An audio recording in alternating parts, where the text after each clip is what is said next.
Mabas na ang ano, ang magandang dilag. Dito sila sa ano, patingin sa akin yung dalawang mama dun oh.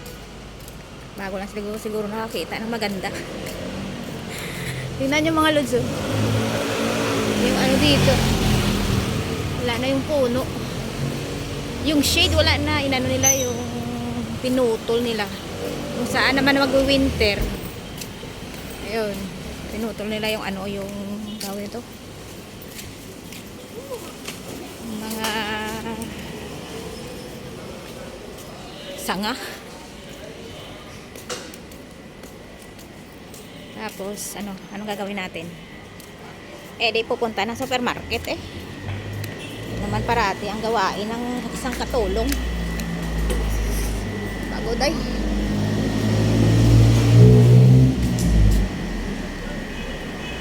Wala mo nang bibilin ko. Kalimutan ko tuloy.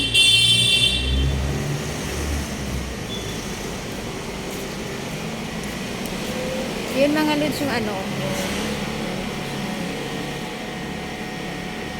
Bibila ng ano.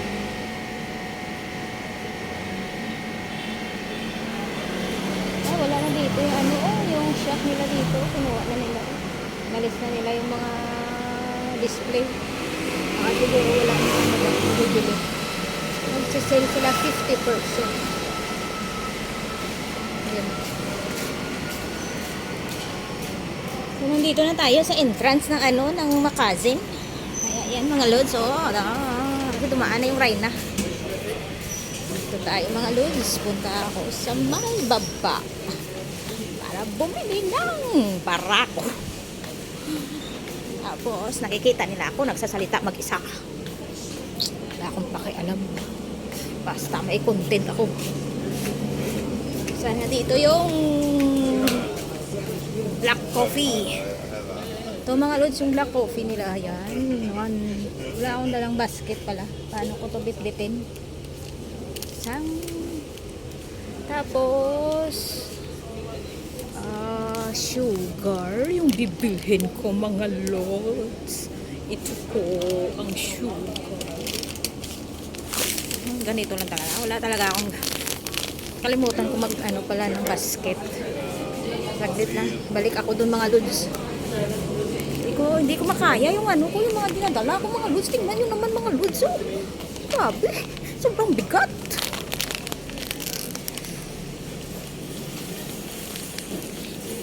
Ayun, yung isa hindi nila. Ayan, natuloy. Dito naman yun. Sa uwi. Agay ko. Iba na talaga pag tumatanda ka na. Wala ka ng ano ba? Wala ka ng power ng puwersa. Ako ngayon. Bit-bit na naman si Nini. Ganyan namin mga lods. Chinilas lang yan. Tapos bibilhin ko yung ang tawag nito, ang sinasabi ko, hindi ko talaga naisip kung ano yung bibilhin ko. Ano ba yun? Ay, itlog pala. Itlog, tsaka yung bread ni Lola. Gano'n kayong gatas nila dito? Kasi bibili ako ng gatas. Ako yung umiinom ng gatas mga lods. Kasi kapag hindi ako makatulog, yun ang iniinom ko, gatas.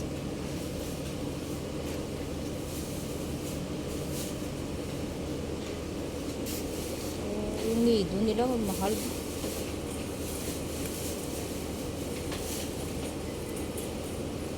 Ito 234. Balik ako doon, tigin ako dito sa ano pala, sa may tawag nito, sa shampoo.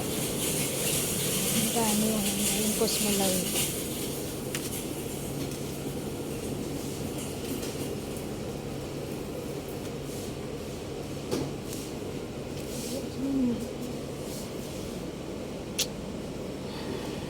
Nakakapagod talaga mga gusto. Ano, moisturizing mask.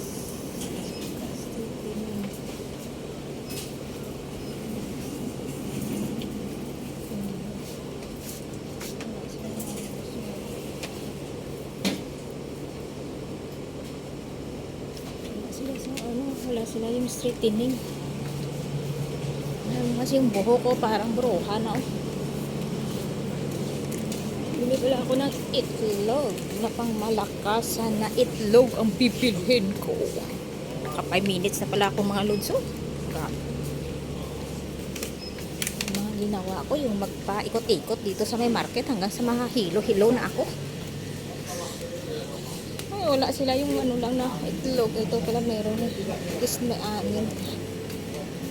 Kasi minsan ano lang silang ano ba minsan ano lang. Toast bread ni Lola. Yan, minsan lang kasi nakakalabas. Kaya dito lang ang beauty ko sa may supermarket. Supermarket, bahay. Supermarket, bahay. Yan lang yung ano ko mga lods. Ito, kukuha ko dito ng bread, brown bread. Kasi yan yung kinakain ni Lula. Hindi yan siya mahilig sa kanin. Hindi kagaya ko. Do you have brown bread? No? You don't have? No more? Can I have this one? White? The white, yeah. Kaya mas okay na ako dito. Kaya alam na niya kung ano yung bibigay niya. So, bye-bye na mga lods at magbabayad na ako.